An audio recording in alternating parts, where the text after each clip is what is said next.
From Topps comes the all-new digital card collecting app, free to download from iTunes or Google Play. Star Wars Card Trader. For the first time ever, collect and trade everything from legendary 1977 Star Wars cards to new cards featuring exclusive content from Star Wars Episode 7, The Force Awakens. All from the comfort of your mobile devices. Star Wars Card Trader. These are the cards you're looking for. Listening to Coffee with Kenobi, you are, with Dan Z and Corey Clubb, the podcast you're looking for. This is. Yes. For an entire generation, people have experienced Star Wars the only way it's been possible, on the TV screen. But if you've only seen it this way, you haven't seen it at all. This is the podcast you're looking for. We've been waiting for you. The Force is strong here, even stronger than the coffee. At last! Where have you been? Welcome to Coffee with Kenobi. Here are your hosts, Dan Z and Corey Clubb. Hi, this is Jason Fry. And Kemp Remillard of Star Wars The Force Awakens Incredible Cross-Sections. And you're listening to Coffee with Kenobi with Dan Z. And Corey Clubb. This is the podcast you're looking for. DK Publishing continues to release essential Star Wars reference books, and The Force Awakens Incredible Cross-Sections continues that legacy. Written by Jason Fry and illustrated by Kemp Remillard, readers are able to experience and learn more about the world of The Force Awakens through this exciting resource for Star Wars fans, which is packed with artistic gems and compelling storytelling. Jason and Kemp are here to join us for the special book chat, and we are honored to have them on Coffee with Kenobi. Welcome, Jason and Kemp. Hi everyone. Hey, how are you? It's nice to be here. Thanks for having me, Dan. Oh, absolutely. It's a pleasure to have you both on for a coffee chat. We are big fans of your work, as are our listeners and our readers for our blog. And we'll just jump right into it, gentlemen. Let's describe, if you would, the process of starting a book like The Force Awakens Incredible Cross-Sections. Cam, why don't you go ahead? I mean, I think this process really started with you, I think it's fair to say. I was working on it for a bit, I think before, maybe you were notified at the same time, but I mean, there's a lot of stuff that goes on my end before I start meeting with Jason about it.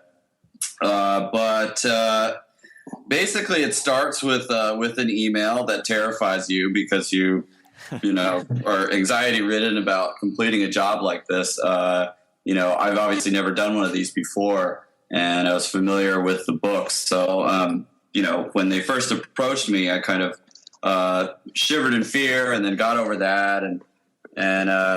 It's like any other art job. You take it one step at a time. So I have a few meetings with some of the people at Lucas. With Jonathan Rinsler was the main editor. And looked at some of the materials, and you basically just take it from there. I did some pencil sketch drawings of the various vehicles. Like, I got a list of vehicles, and I got I got as much of a rundown as I could about details of the movie to inform those sketches. So came up with a couple of poses for each one. And basically took it from there. We had a couple of meetings, and we picked some between the people at DK, my editors, Owen Bennett, David Fentman. They pick some angles that they like, and then they run it through the people at the good people at Lucasfilm, and together they come to a decision about which angles they like better, showing off different features of the vehicle or whatever, and once those are picked, then you take it from there. And that's probably about the time that I started to get involved with Jason. So just real quick, as I'm doing this process, I'm trying to kind of mentally note and then note in the document where I think that things might go. So there was a decent amount of labeling on my end before I had my first meeting with Jason to just kind of give a purpose to where I was sticking things. And I gotta say that was so seamless and pleasurable and great experience working with Jason on that, because we're pretty like-minded with a lot of this stuff. And I was like, hey, I'm thinking this goes here. And Jason was like, yeah, that's great. Here's another thing you could put there. And I was like, oh, that's great. And that's basically how it went.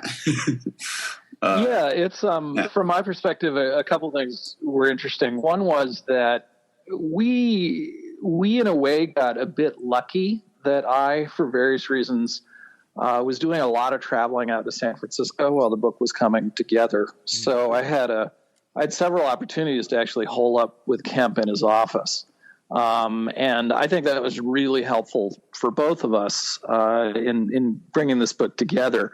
We could have done it remotely, but it was so much simpler to be able to brainstorm by simply pointing at stuff together in the same room. That would have been a lot harder remotely. So we were lucky there. And from my point of view, there were a couple things. One was that I knew the book was a mix of new ships and either new models of old ships, or with the case of the Falcon, a ship we'd seen before. So in my mind, there were kind of two things going on, thinking about what I was going to do. The first was with the ships that were either new models of older things, or with the Falcon, I was thinking, how are we going to approach the writing for, readers who already know what a TIE fighter is, who are already familiar with the Falcon. So that was something I really had to think through. Like, what's the point of view of the writing for those spreads?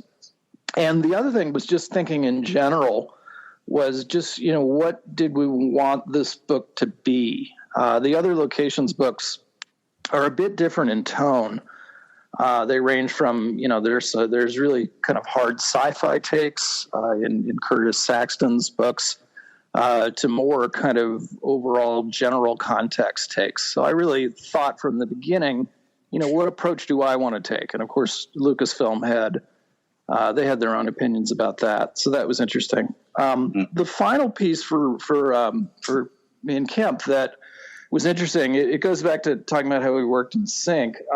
I had done one of these books before. I did Clone Wars Incredible Cross-Sections with Hans Jensen and Richard Chasemore, who are great.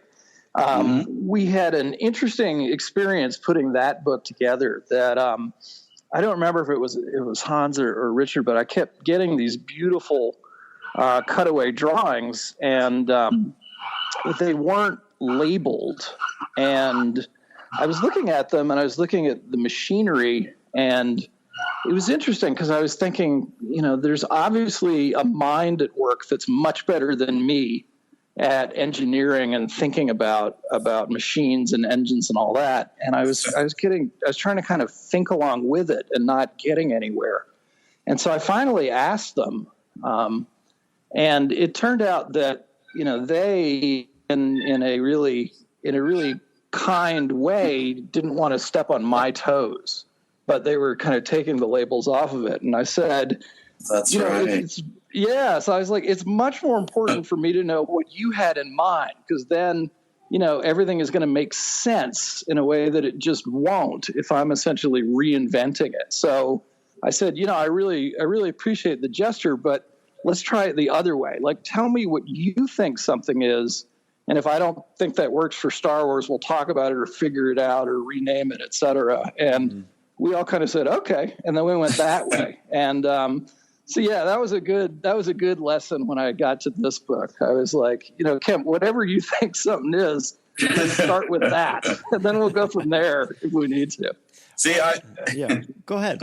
I was going to say, unfortunately, I approached it from a more selfish standpoint, because I was really worried that Jason was going to reject all of my ideas, and then we're going to have a situation where I didn't know who Jason was. So, I mean, you never know how these going to go with these professional relationships. And, 99% of the time it's fine, but you never know who you're going to get. So I was like, well, maybe Jason's going to tell me it's my way or the highway and to get with the program. That's the worst case scenario. It's what you fear. So I had all these labels, and I'm like, okay, hopefully the guy likes my ideas and doesn't go, yeah, that's fine. But what I was really thinking was do this, which was exactly the opposite. I can't thank my lucky stars enough. Thank you, Jason. Likewise. I think too, the collaborative nature of this process that the two of you are sharing, it shows in the book, because it is a nice melding or a blend of images and words in an incredibly poignant way. And you mentioned, both of you, very briefly, kind of the impetus of the project, but what kind of research goes into a project of this scope, and what kind of access did you have to the production of the film itself? Do you want to go first, Jason, or should I? No, you go ahead, because I think, as I remember, a lot of that really did start with, and you were also working kind of hand in hand with the team over there. So yeah, go ahead. Yeah. So, quite a bit. I guess I'll just say that I've always been a Star Wars fan since I was a kid. So, there wasn't a curve in that regard. I haven't worked on any Star Wars properties before this, but I'm a concept artist by trade in the video game industry, so pretty used to getting acclimated with people's franchises and projects pretty quickly in order to make art that hopefully fits into it. So since it was Star Wars, I was like, okay, I think I've got this already, but I don't know some of the more minute details, and I know that there's a lot of details. So I did as much research as I could on my end for some of the technical aspects. Like, I remember getting really hung up on trying to figure out just how big a Star Destroyer is, and figuring out how big the Finalizer is in comparison. Yeah, Which ended up, I think I overthought it. There's a point where you definitely overthink some of this stuff. But you also know how Star Wars fans can be, and you know how we pour through the minutia. I'm sure that adds to it as well. Oh, yeah. Everybody's an expert. That was ever present in my mind. And to Star Wars fans' credit, I haven't gotten any hate mail yet, so that is great. I was pleasantly surprised by that. But, especially in terms of things like the Falcon, I knew that there was, a lot of lore and a lot of stuff established for that already. So like the Falcon took the most amount of research, and I kept referring back to the technical diagrams that have been done already. I think it's the Hayes manual. Mm-hmm. Just making, that took the most amount of study. And I think I'll say of all the images, that one took the longest to do because it's so specific. I think fans picture the two of you in a room with J.J. Abrams pouring over the details of the design of the film. And that's probably not entirely accurate. Well, I'll just say this. I didn't have any correspondence with J.J. Abrams, but I know he was looking at it, and I was told on many occasions that he is looking at it or is going to look at it. So that was that was known by me.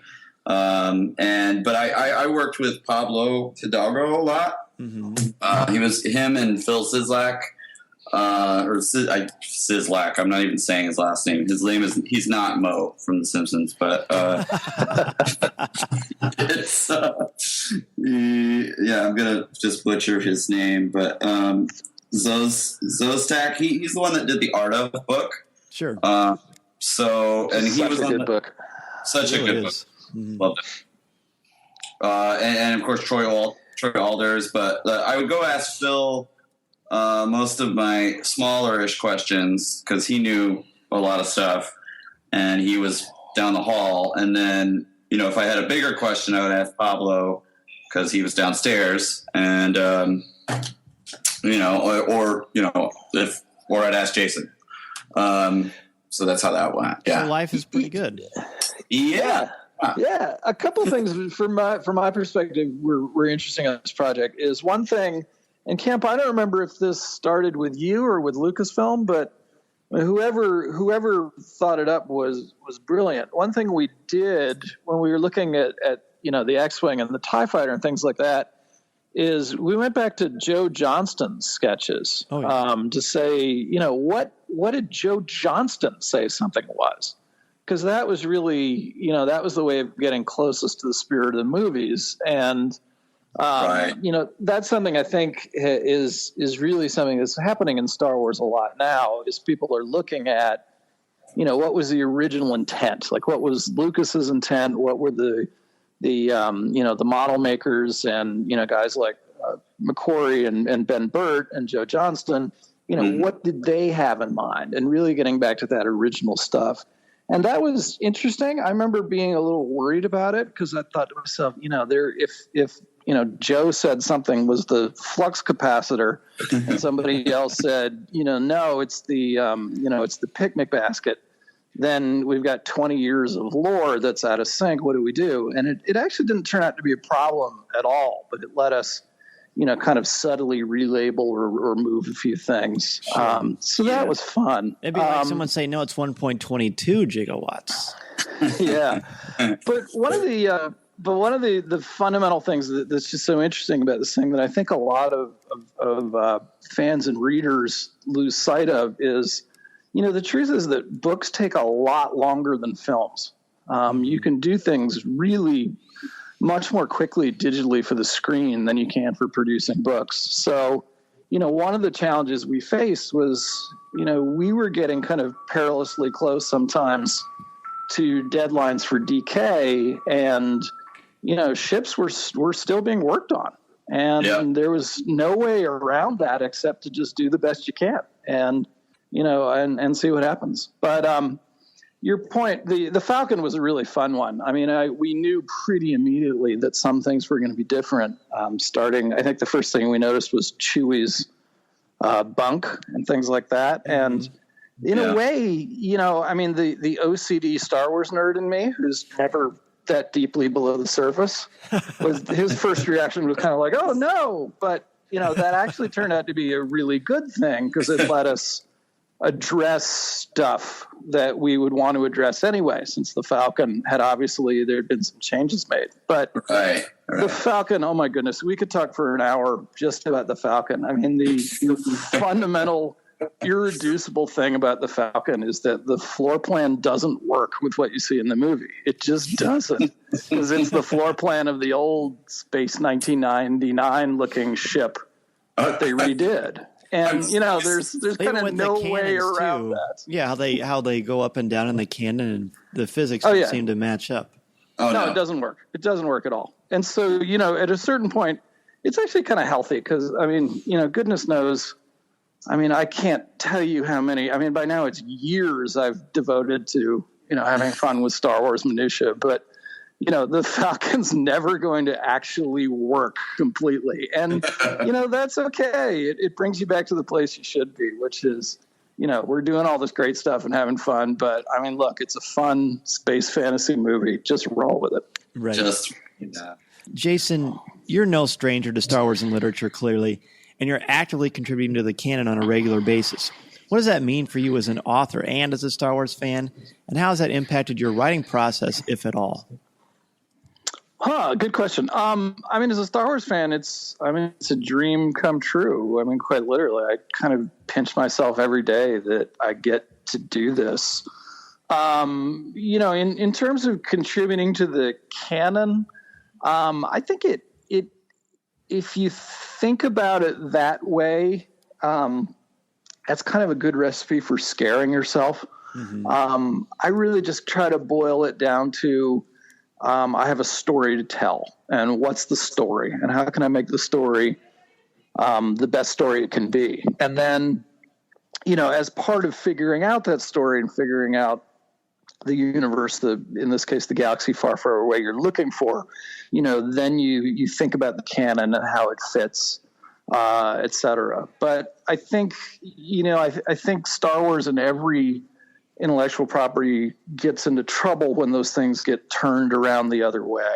Well said. The world building and the continuity. I mean, goodness knows I've had tons and tons of fun with it in my life, as have many fans, but it's got to be there to support the storytelling. And when you get it the other way around, you tend to get stories that don't work. And which is true about the cross-sections illustrations as well. I'll just add. Yeah, absolutely.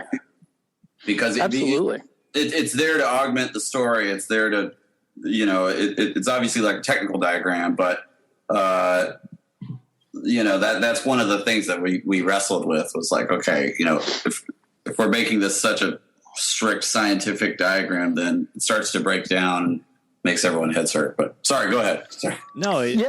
It's absolutely true. But one of the things I think has been terrific at working with Lucasfilm and working with them as part of Disney has been that there really is a real emphasis on storytelling. Like the vast majority of what I wind up talking about in phone conversations or via email as books come together is about storytelling and making it work. And it's not the canon's part of that, but only to support that. And, the business aspects of that, the feeling seems to be that, if the storytelling is done right, that'll take care of itself. And, True. not just as an author, but as a Star Wars fan, that's exactly the way I'd want it. And I think it's a great way of approaching it. And I think George Lucas would most likely say the same thing. It's about the story and how you're telling that story. And there are many tools to do that. And Kemp, certainly you have an impressive background in the world of different fictional universes. I was looking at your resume, just drooling over the things you've worked on as well.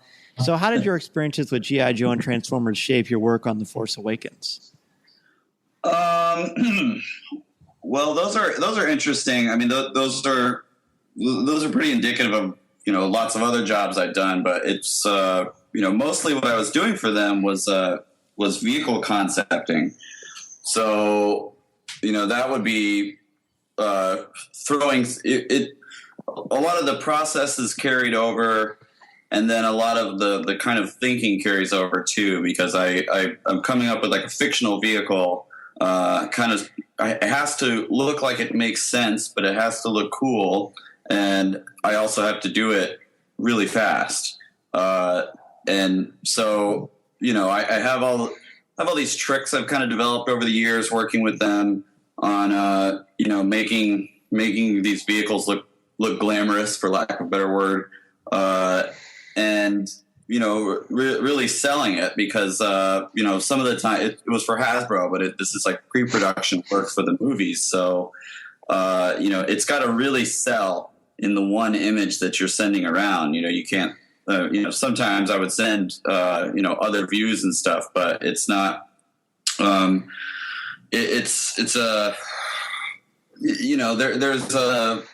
there's a sexiness to the illustrations that you have to put in order for it to, for people to stay engaged and stay interested. So that would definitely came into play working on something like this. And then doing the insides it's like hundreds of little mini concept jobs. So just the thought process of trying to come up with what goes here and what goes here, and does this make sense, and maybe this could make sense and be fun.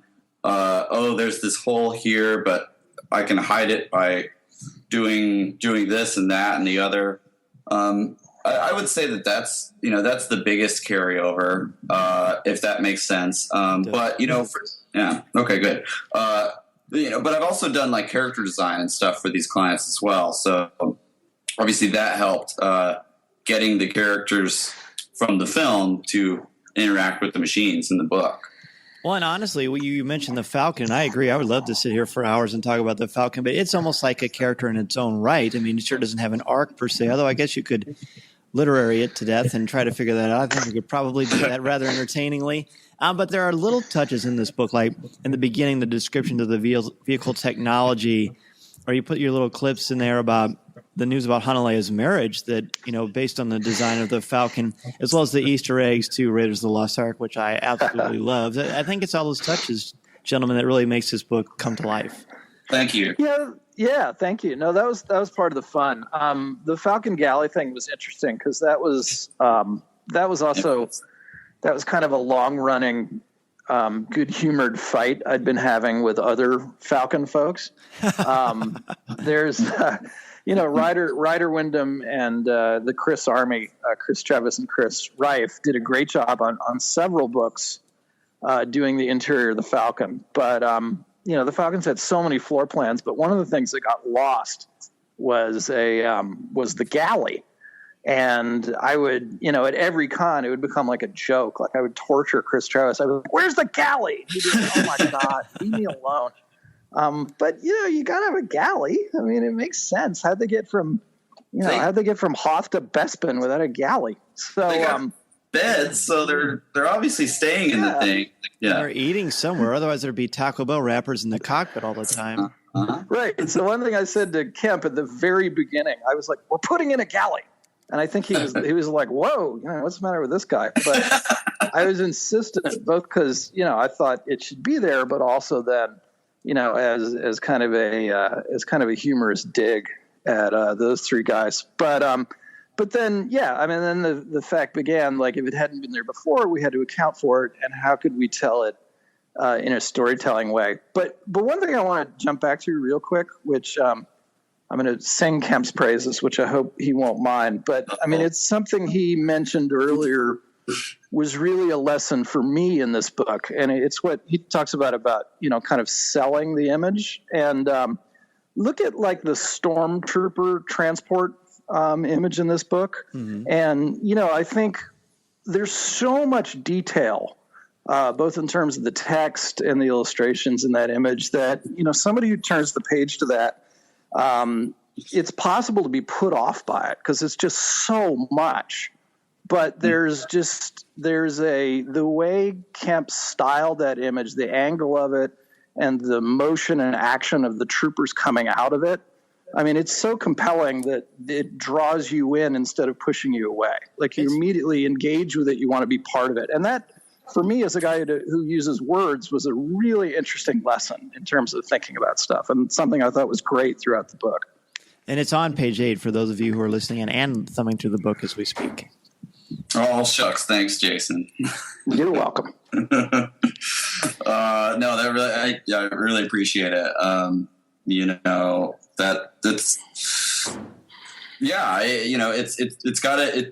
It's obviously a technical diagram, but it's Star Wars, so it's got to be actiony, and if you can show that, and there's already a precedent for that in the previous books. We've got like battle scenes going on and people running off the transports and stuff. So, I really just wanted to push that.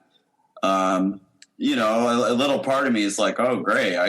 This is a great excuse to draw some stormtroopers too. So why don't you guys hook me up with that reference? And, we go. But having that human element there just makes all the difference in the world. If these guys were not, and that was one of the things at first is, we're like the editors I'm working with at DK, which are awesome, by the way. But they're like, you don't have to. They were worried. I'm biting off too much that I could chew, and they're like, well, I don't know if you don't necessarily need to put the guys in. And I was like, well, this is going to be boring without guys in it. So, troopers gives it scale. Yes, exactly. So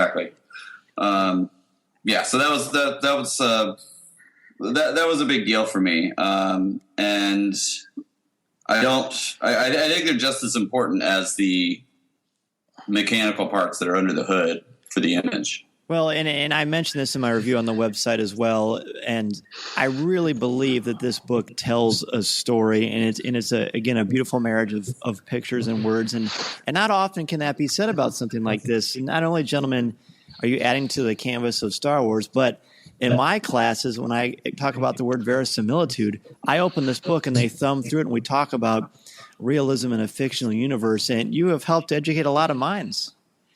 That's great. That's great. That's great to hear. Plus, I think we may have sold a few books for you too, because I think they go home.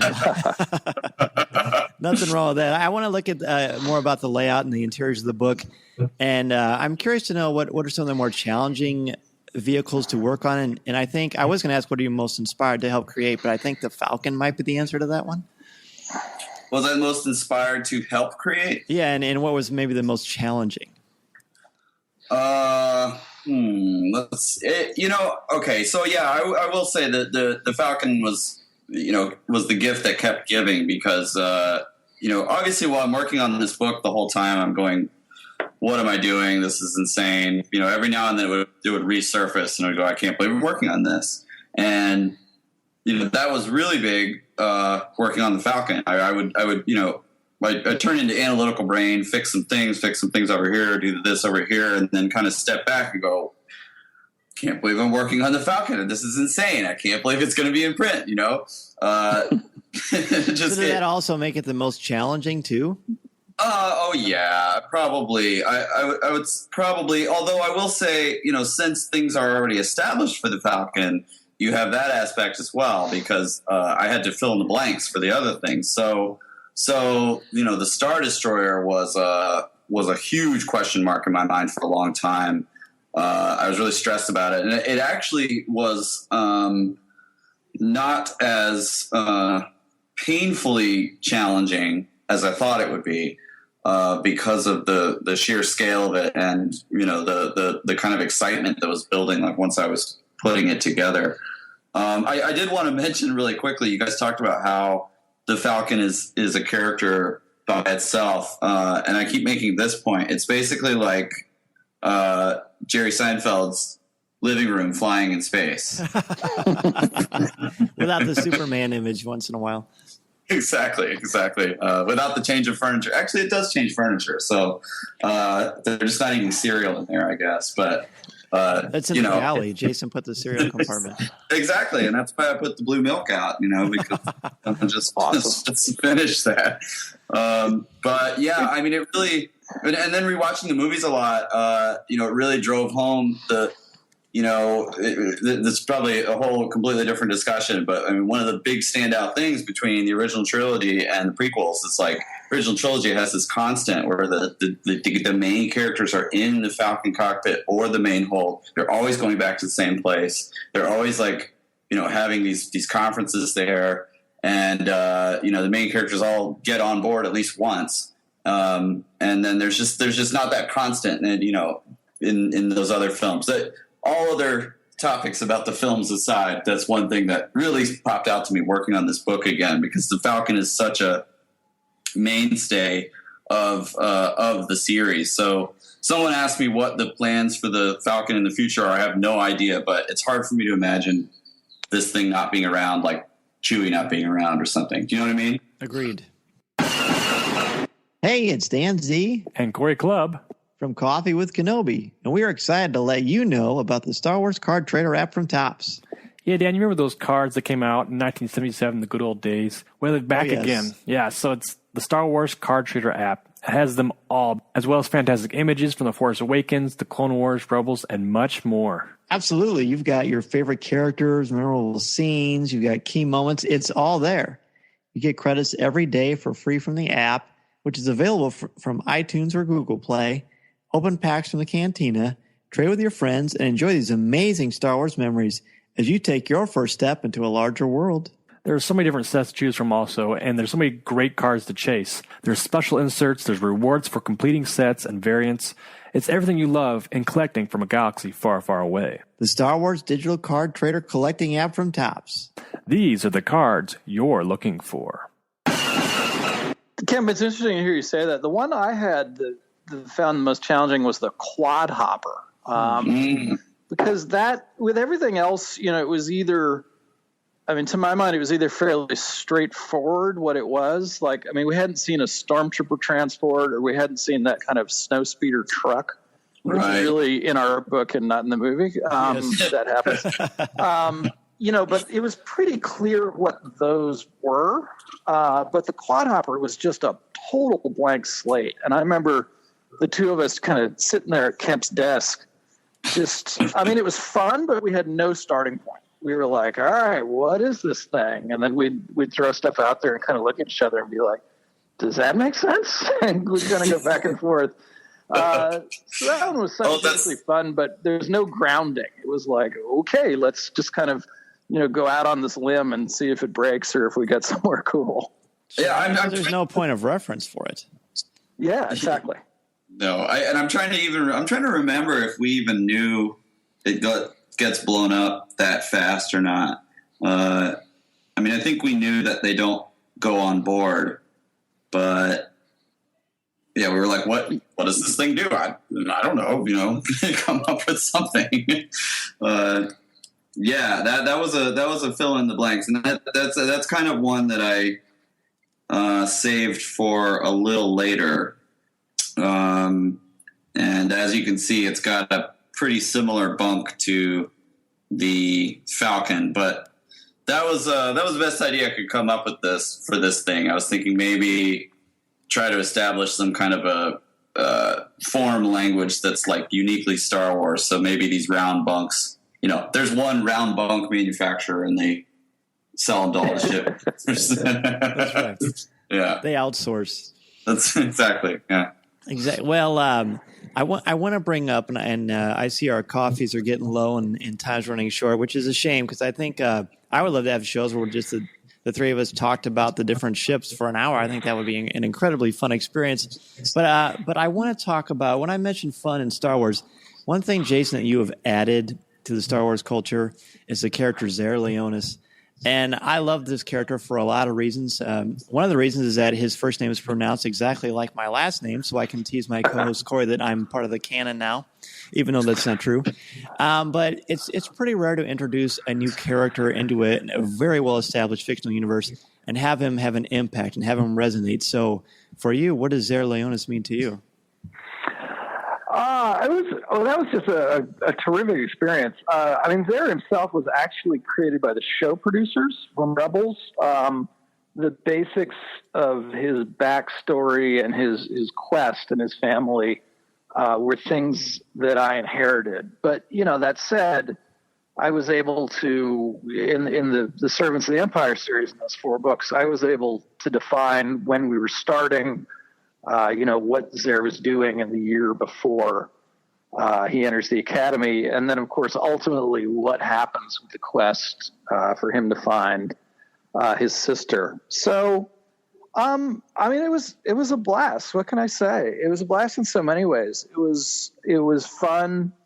One of the things I knew would be a big part of it was I knew in the second book in that series, Rebel in the Ranks, we were going to be essentially retelling the Rebels episode Breaking Ranks. Mm-hmm. And so that was an interesting exercise, thinking about how to do that and thinking about, telling that not just with different scenes, but also from a different point of view. So that was a fun writing and storytelling exercise.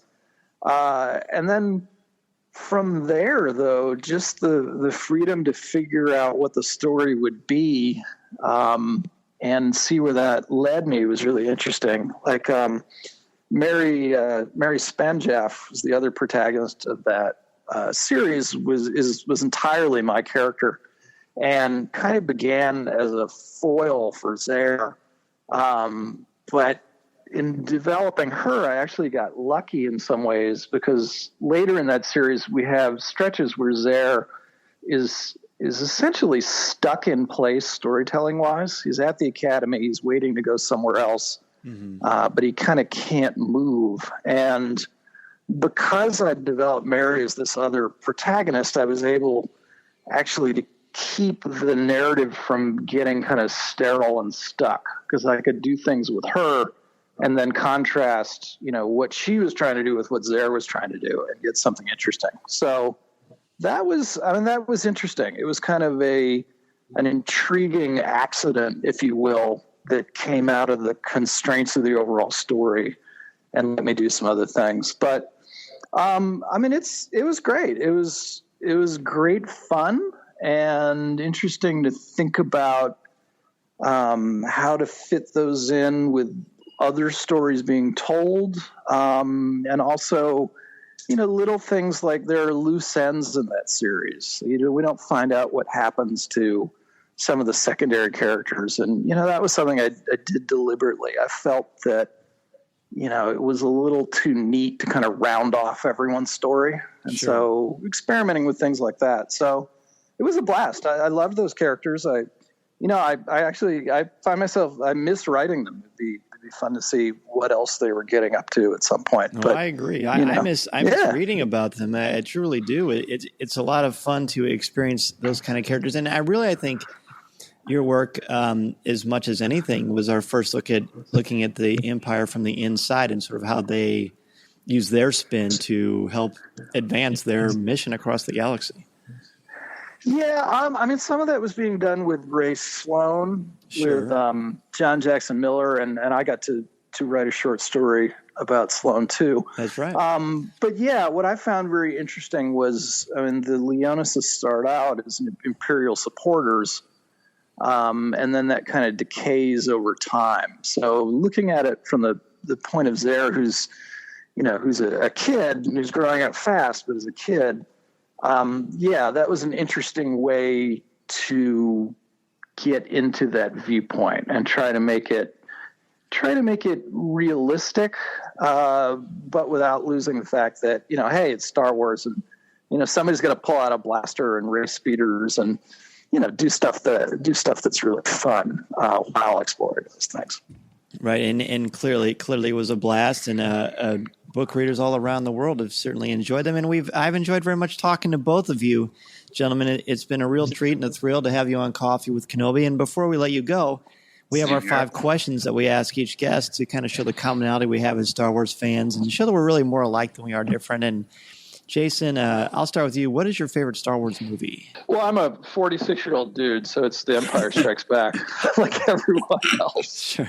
But yeah, it's that one. Just the storytelling, the characterization, all of it just speaks to me. I just love it. Very good. And Kemp, what about you? Favorite Star Wars film? You guys are gonna murder me, but so I'm just young enough to not be offended by Ewoks. So when I was growing up, I would always just fast forward to the Battle of Endor, and there's an A-wing, this scene's got the most ships, and there's the most fun stuff going on. So I probably watched that scene more than any of the other scenes in the movies. And growing up, I really liked Jedi because it just had the most stuff in it. Now that I'm older, I totally get it. I get it why you would be taken aback by Ewoks and then the blatant marketing implications that they had, but they just don't affect me that way because of the nostalgia. So it's hard for me to say. Like I'm not one of those people that they're all like all 3 of them in the original trilogy feel like the same movie to me. So it's hard for me to say one of those is better than the other. I can't. So sorry for the half answer, but that's it. No, that's. I think that's good. I don't mind Ewoks either. I think they're part of the story, and I think they're fun. Kemp, we'll start with you on this second one. Who's your favorite character? Oh, favorite character. I always relate, or I always feel bad for Captain Neater, because he has to take over for all the dead generals, but then. And he obviously doesn't want to do it, but Vader just, eventually stomachs it and deals with him. Is this the right guy? Am I right about this guy? I think you mean Piet. Piet, yeah, Admiral Piet, yeah. Is it Piet? Yeah, Captain Neater swims with the fishes. He is the one that gets killed. Oh, okay, yeah. It's the one where Vader finally gets bored of killing his generals. So I don't know why. I just always think of that guy, and obviously, I love the main characters and stuff, but my answer is going to be this obscure guy that has to shovel excrement for Vader. That's hard to transition from. Jason, what about you? Han Solo in the original, Obi-Wan in the prequels, and Rey in the new one. Ooh, I like that. No one's ever segmented it like that before. Very good. Favorite line of dialogue or film moment, Jason?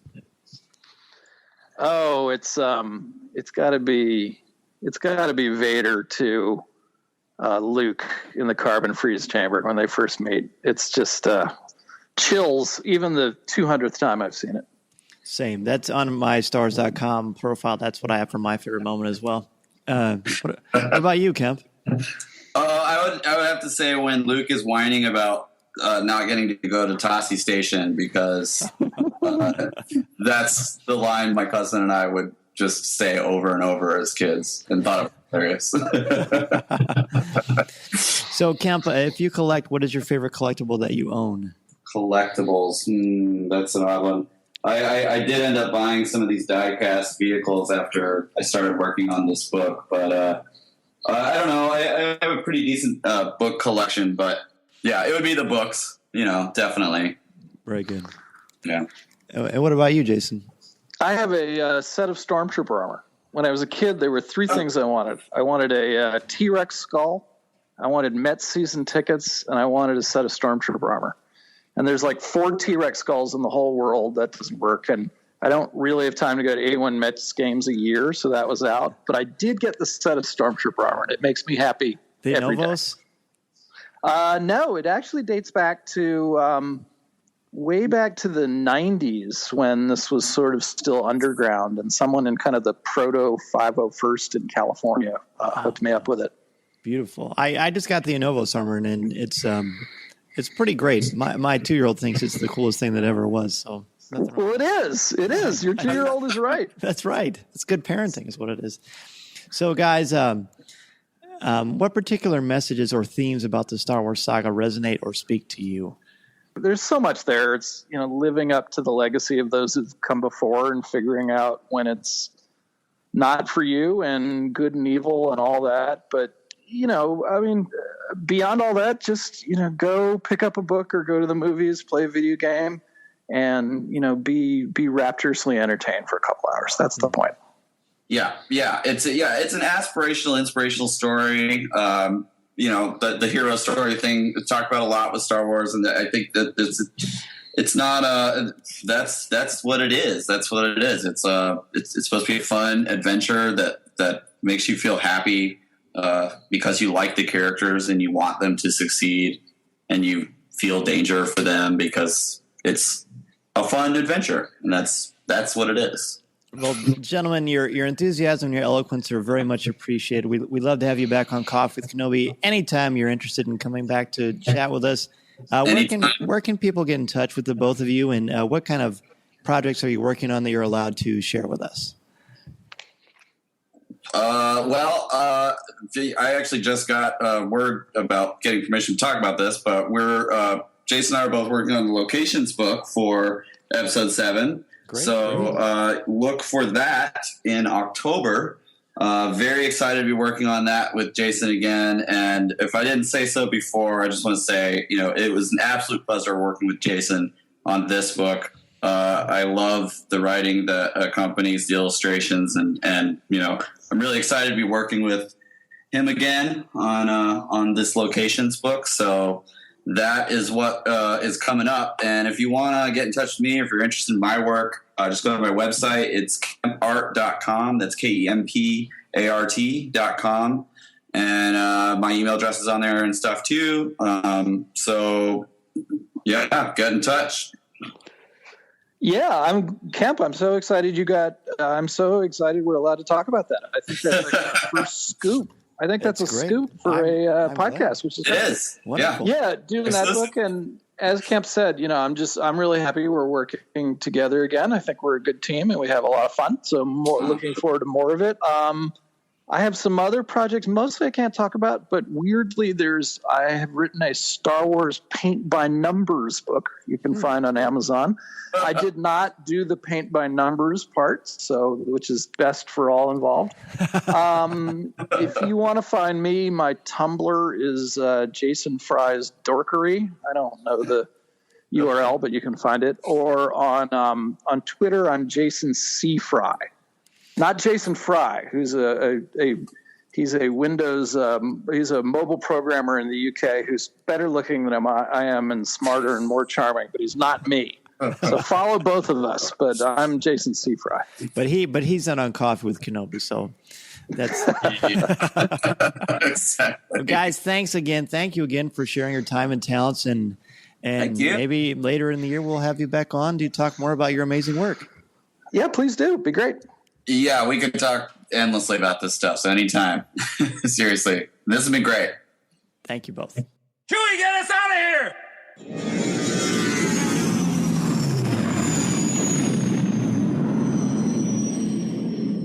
If you would like to respond to our question of the show, have a comment, or just want to say hello, send us an email or MP3 at feedback@coffeewithkenobi.com.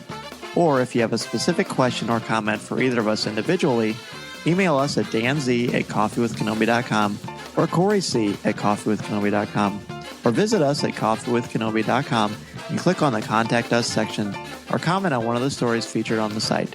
If you enjoy the show, please write a review in iTunes or Stitcher. You can also like the show on Facebook at facebook.com/coffeewithkenobi, as well as keep up to date at our Twitter feed at Coffee with Kenobi. You can also find us on Tumblr at coffeewithkenobi.tumblr.com. If you enjoy the jazz music, the album is Eye to Eye by Steve Torok. Give the evacuation code signal. This podcast is not endorsed by the Walt Disney Company or Lucasfilm Limited. It is intended for entertainment and informational purposes only. The official Star Wars website can be found at www.starwars.com. Star Wars, all names, sounds, and any other Star Wars-related items are registered trademarks and/or copyrights of Disney and their respective trademark and copyright holders. All original content of this podcast is the intellectual property of Coffee with Kenobi unless otherwise indicated. This is the podcast you're looking for. There's no one here. Move along. Move along. From Topps comes the all-new digital card collecting app, free to download from iTunes or Google Play. Star Wars Card Trader. For the first time ever, collect and trade everything from legendary 1977 Star Wars cards to new cards featuring exclusive content from Star Wars Episode 7, The Force Awakens. All from the comfort of your mobile devices. Star Wars Card Trader. These are the cards you're looking for.